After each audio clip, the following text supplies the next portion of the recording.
Hello guys, it's Fenfang here, and welcome back to Divinity 2 Original Sin. We are back in the ship, done nothing, just pickpocketed a girl and ran for cover. So we're gonna go up here, and then we're gonna see what happens. Does she know? Do you know? Doesn't seem like she knows. Open the door. Let's see what you guys think. Hello? Gurgista stands pale and silent. Her knuckles whiten around her weapon as you pass. Okay, not talking to you. Hello? A bloodied mass lies in a heap. Gore and limbs lie at odd angles. You can't make out a face amid the mess. There's been a murder. A sorcerer was killed by one of your own. Lucky you were busy getting your collar fitted at the time, or you'd be a suspect like the rest of them. Oh, lucky. Waters is investigating. She'll figure out who did it. Always does. You surprised? You're one of them. You know what sorcerers are capable of. Whoever did this found a way around their collar and killed a man. Does that have to Small be so? ones this time, thank the gods. We'll find out who did it, one way or another. This is a rare kind of magic. I'll need to write to headquarters right away. This is a rare kind of magic. I don't want to go bunch into Lucky Charm just to get lucky and get some epic gear. Let's go. Hello? Ugly sight, isn't Yeah, it is. Burns me up this happened under our protection. We're extremely lucky no Voidwalker followed the source that did this.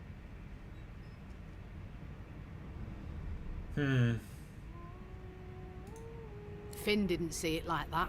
He was desperate for us to Yeah, help right, him. he was. Two things scared the living daylights out of him. His own shadow and his own source. Oh no, my sauce. We'll find out who did this. Speaking of, She looks up at you with a mirthless smile. I was on duty in your room when the murder happened. You were asleep the whole time. Didn't even stir. You're one of the only indisputably innocent people on the ship. Unless you can commit murder in your sleep, of course.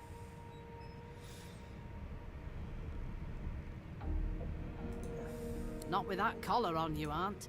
Listen, I could use someone to keep their ears open among the passengers. No Sometimes fucking they way, climb in front of bitch. a uniform.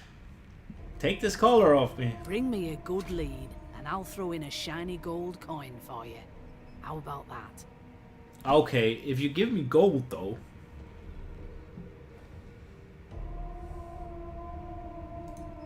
Think about it. It's one of you who got killed, not one of us. We want to find who did it and bring them to justice. Who's your real enemy? You are.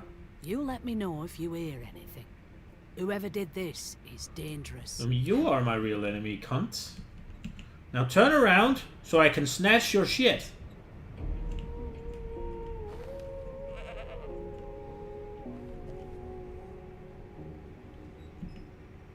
Turn around so I can snatch your shit. Pickpocket. Do you have anything good? Gold. Give. Run like a bitch. Run like a bitch.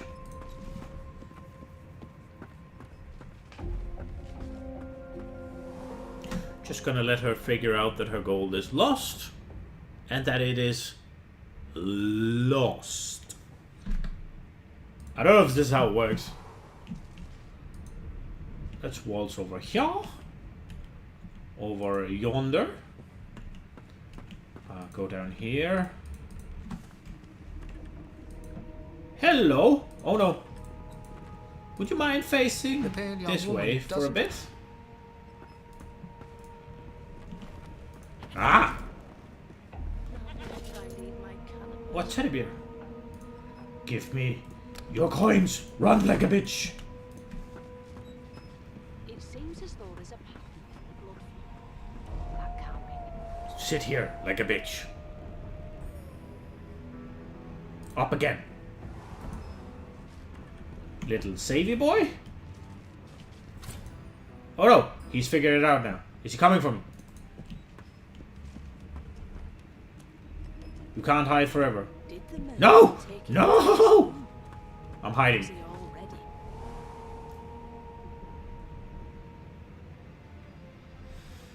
Up again. Saving.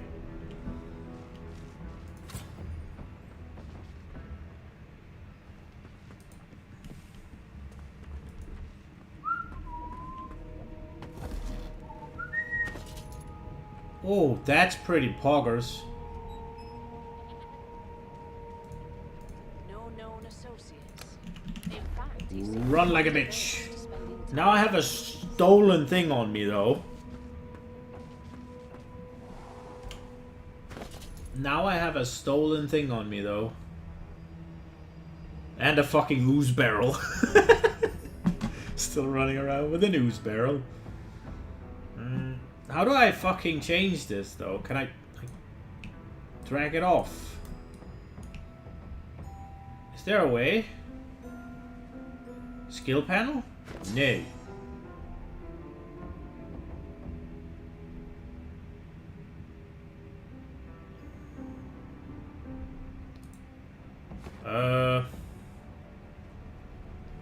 This crafting, world map.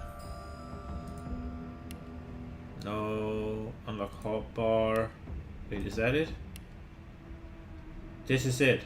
I can take you away. I can take you over yonder. Take you away. I can take you away. Ah, that's pretty neat. Okay. I would prefer this one on here, and this one be like... Ah, this is fine. How often do I plan on playing Dead? Not that often.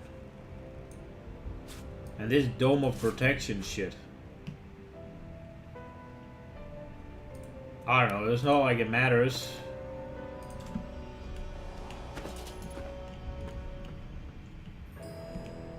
You realize nothing. I have stolen your shit, and it is mine. It's mine. Come on. That's enough. That's We have the things. We have the things. So can I see if these are empty? I cannot. I take this. Oh, gold. What is this? This is a bucket.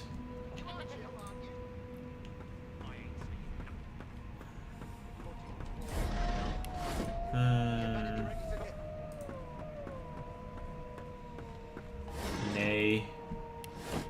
Oh, a barrel. Give barrel. No, nothing in here. Let's go talk to Losa. Ah, there you are. Husband? Husband. Husband? Would you please tell this very charming gaggle of not at all brat-like babes that I am by no accounts this Losa woman, nor do I sing, in fact. I'm deathly allergical.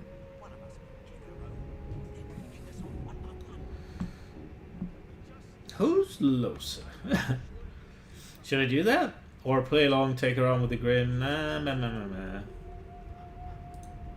The young woman seems about to raise her hand, but quickly remembers herself and nods pointedly at the excited children. Who indeed? Why, my name is, Madame Josephine Gribbles de Peeb. The children break out into giggles. I say, it is. Her pinched face cracks into a great grin, and she shoos the children away from her with a laugh. Yeah, okay, you found me out. Go on and git, and maybe I'll sing you something when I'm good and ready. She turns to you, dark-eyed and dirty-haired, and smiles flatly. Gotta keep ourselves entertained, haven't we?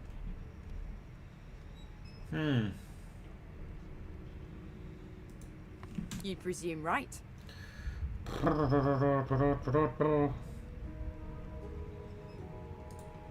Nope. Trying not to find anything out either. Ignorance is bliss. The utterer, the better. Fair. Thanks, but I already belong to an elite and exclusive ship gang. We play ball every day after lunch. You're too soft for it. You take care, though. Suddenly, her eyes cloud to an unnatural black. Greyish veins run down her face, and her mouth tightens into a cruel sneer. As quickly as they came, the clouds clear. She smiles as though no change came over her. Good luck, Chief. Do you know Losa? She's a really... I'm here because I'm magic. Are you here because you're weird? You look like my daddy. His name is Frida. He's waiting for me at home. You're not coming home, Triss. I'm sorry. Appetizing things coming out of plague-stricken pigs. I have seen more appetizing things coming out of plague-stricken pigs. Did he just say that? Unacceptable. I've never dined on anything less than a dozen-course dinner, and I don't intend to do away with the custom. The elf is reading a volume of Cranley Hubert's famous encyclopedia. He looks up, his big round eyes scanning your body, absorbing every detail. He reaches out and examines your bandages, rubbing them between his fingers. Fascinating. He sits back and returns to his book, flicking quickly from page to page, completely oblivious to your presence. Ha!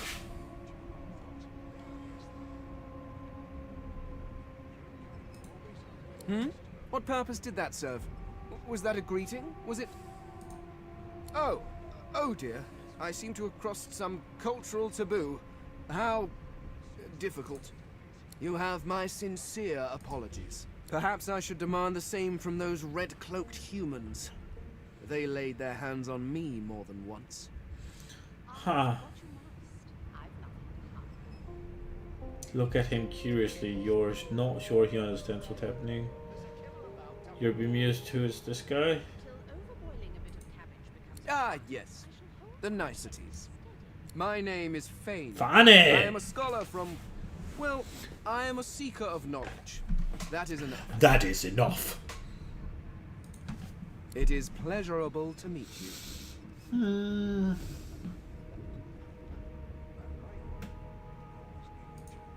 Is there? Wherever do you keep it? Certainly not in your books. I have been reading this one for several minutes, and I have yet to find a single insight into the mysteries of the universe. It is simultaneously too detailed and insufficient. I know the beginning of this tale and the end, but I am rather missing the middle.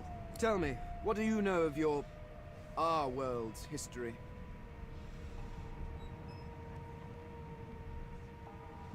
Ha!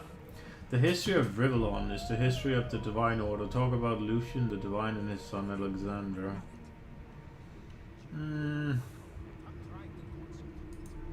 Oh, please. I have no interest in that. Your books are too full of it already. No, I want to know about the Celestial. I want to know about your gods. This text tells me that they created all creatures, but nothing of what came before. Where did these gods come from? Who are their people? Where are the others of their kind? The elf's face freezes for just a second before he waves his hat. Oh, it's just one of my idle curiosities. We mortals... We like to mortals? consider Yeah, these yeah, things, yeah. Oh, I bet. What did I do?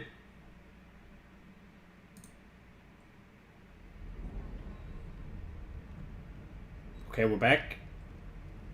I think. Now, please, run along. I have a world to decipher. A world to decipher. No amount of pestering will get the elf to take his eyes off his book or respond to your questions. Can't. They don't care about us. We're like cattle to them. Name? Name. I don't like comedy. One of us would kill our own. They're picking us off one by one. The Divine Order wants to know. Not so fast. Name? No. Well, you aren't here on my list. Scrammy, we're trying to catch a killer here. Can't. What are you trying to hear anyway? I'll tell you if you can keep it quiet long enough for me to listen. You one of them? A Divine Order loyal? They killed a sorcerer, you know. They'll hide the evidence well enough, but make no mistake. Okay. Your kind always hung closest to our divine, like wolves around a campfire. Like wolves around a campfire. Oh, Sybil's here now. What is she doing? An elf sits tucked away in a dark spot, lazily rolling dice onto the surface of a barrel. They sound like the dry cackling of an old witch. Snake eyes. She chuckles. I bet that's just what they'll look like. She shakes her head. Game for one, I'm afraid. Rolling dice, deciding fates.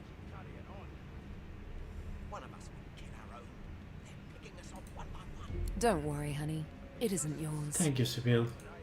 She looks you up and down with the merest hint of a coy smile on her lips. Never say never, though. She eyes you quite seriously. Not the future, no. But I can read the past in flesh. One of the perks of being an elf, you see. I'm quite good at it, too. Yeah, I'm quite good at it, too. I could lick your arm and tell you how you spent the night before last. Shall I? You don't see why not, extend your arm. She looks at you in surprise when you bear an arm of bone. My. Guess I'll have to find out the memory from Marrow, won't I? She gives your arm a vigorous stroke of the tongue, efficient like a cat grooming. You were in a cellar with other sorcerers, watching, staring at them, hoping that none would stare back.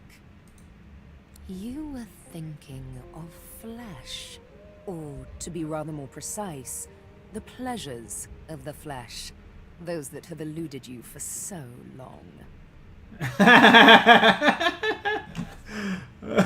So I'm horny, but I can't because I'm fucking undead.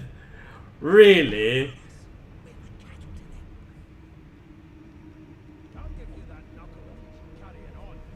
Stare at the ground, embarrassed. You had quite forgotten about that? Oh, admit wide-eyed, that's exactly right. Which one do I want to do here?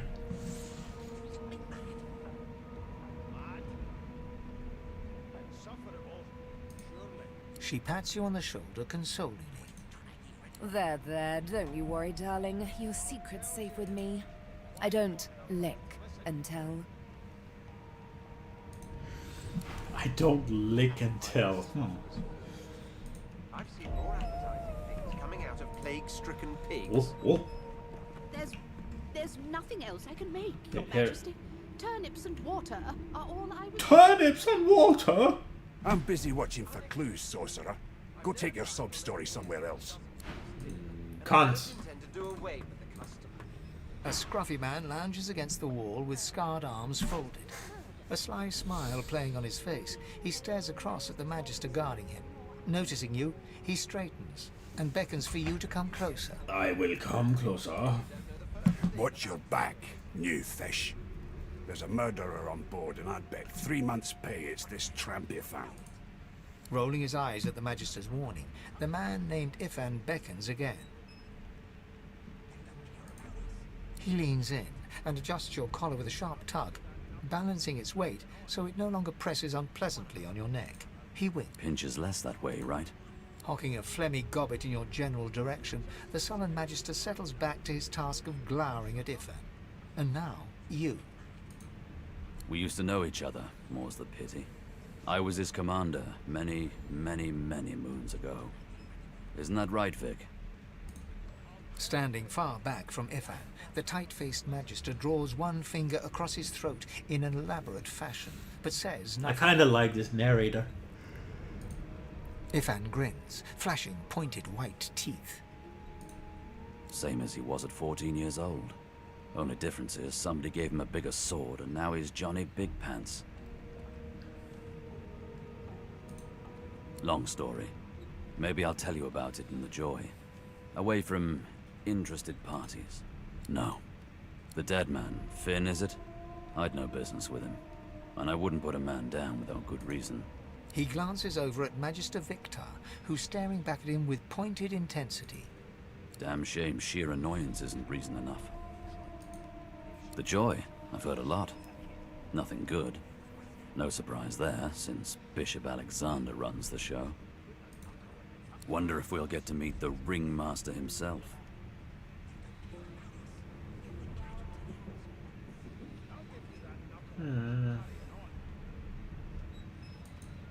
Easy now.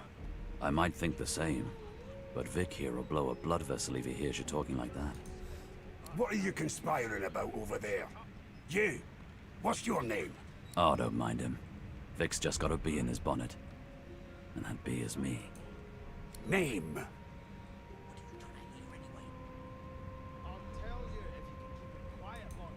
Magister Victor looks at you suspiciously, then scrawls something illegible down in a tiny notebook. He scowls at you as he stows the notebook back in his voluminous robes. Away with you, at once. Ifan performs an elaborate pantomime of keeping quiet, one finger in front of his lips as he leans back against the wall. Okay. I shall move. Would you put a knuckle in it? I'm trying to concentrate. Hello, beast. A broad dwarf sits totally upright on the bench, eyes closed, palms face up on his knees. His beard is a cascade of meticulous plaits, each one braided through with golden medallions. He raises an eyebrow as you approach, but doesn't open his eyes. Listen up, boy.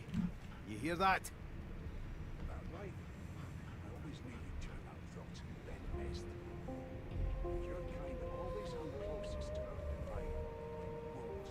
I don't mind him calling me boy. The ship, of course. A wave of sound washes over you.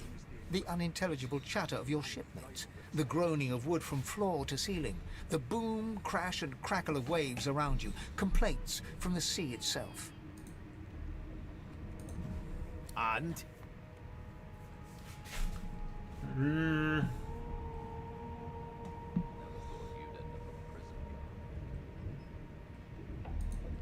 The fellow cocks his ear, listening.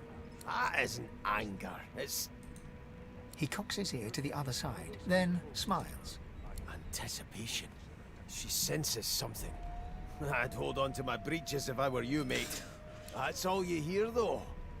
Listen close. Listen close. There now, just like that. Squeak!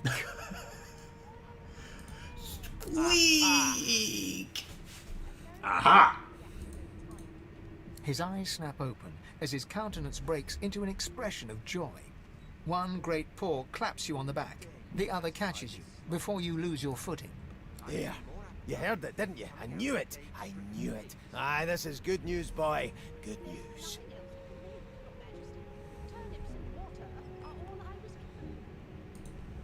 It's the wheel. The Wheel. Don't you see, you beautiful idiot?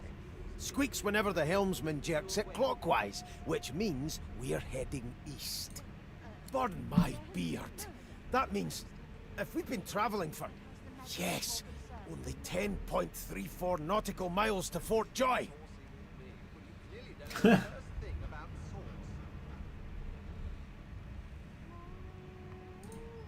Ah, so you've eyes as well as ears, eh? You'll go far, mate, even here. No indeed, boy. But that ain't my final destination. The dwarf leans back from the table and strokes his beard, gold medallions jingling merrily. His eyes roll over to you. That'll be all. Thank you kindly, boy.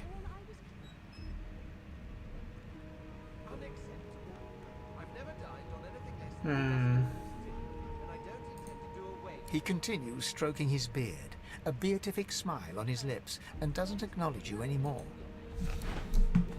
That has the Magisters more concerned than your appetite. Hello, bitch. You get saucy. I spent my life singing for my slaves to bring me my supper. Finer fare than boiled roots and rotten tubers, too. Meanwhile, the Magisters feast on honeyed meat behind this very wall. The indignity. Well, well, what have we here? A fresh face in this stale hell. Let's size you up, shall we? See if you'll do. See if I'll The do. lizard looks you up and down, like a farmer would a fetching horse. All of a sudden, he grips you firmly by the chin, with the intent of inspecting your teeth.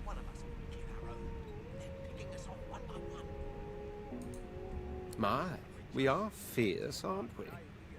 Not to worry. I'll soon remedy that. Now then, to business. You will answer me 3 questions. The first one is this. Can you cook? And of course, a cook who can't taste is about as useful as a dog in a chess game. On to the second question. Can you knit, weave? In short, tailor? Stick a thumb through one of the holes in your garb and say these provide cool in the show. Yes, I can tell from your vagabond chic, a bag is as good as a shirt kind of style. I shouldn't be getting my hopes up. On then to my final query. Have you the ability to administer the upkeep of one's personal appearance? The delicate art of cosmetics is what I'm after. Just as I thought. That explains what's besieging my nostrils. So, 3 questions asked, 3 questions answered. Let's evaluate, shall we? As per your own testimony, you have the taste buds of a dung beetle, the fashion sense of a monkey in a clown suit, and your personal hygiene reminds one of a carcass rotting in the sun. That won't do at all, see? I'm sad to say I must deny you the opportunity to be my slave. Ever so sorry. I know, but you just don't have what it takes. A good slave's made of sterner stuff, I'm afraid. Still, hone your skills, and one day you may just qualify for a position in a lesser household than mine. You keep dreaming, you hear? That right. I always knew you'd turn out rotten, Ben Nest. He's such a cunt, the Red Prince. You to register, sir? Good, good. Magister Williams is just about done with the last passenger. This is a lot of conversations. I forgot it was this much. You faring okay so far?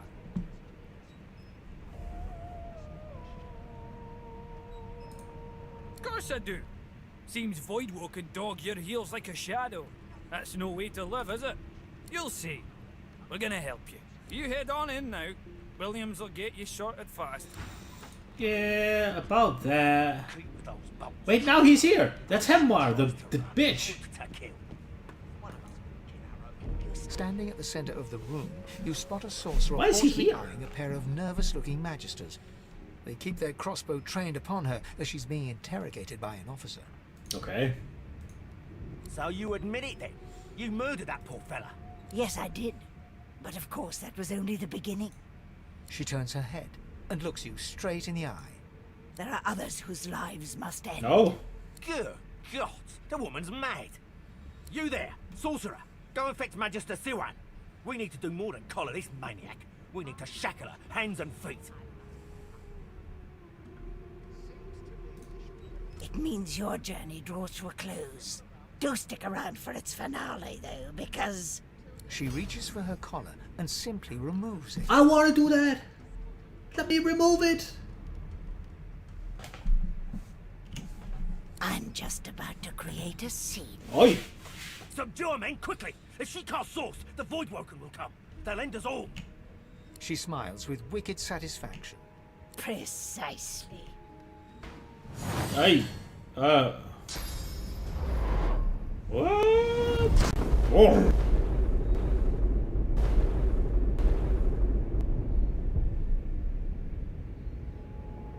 Big.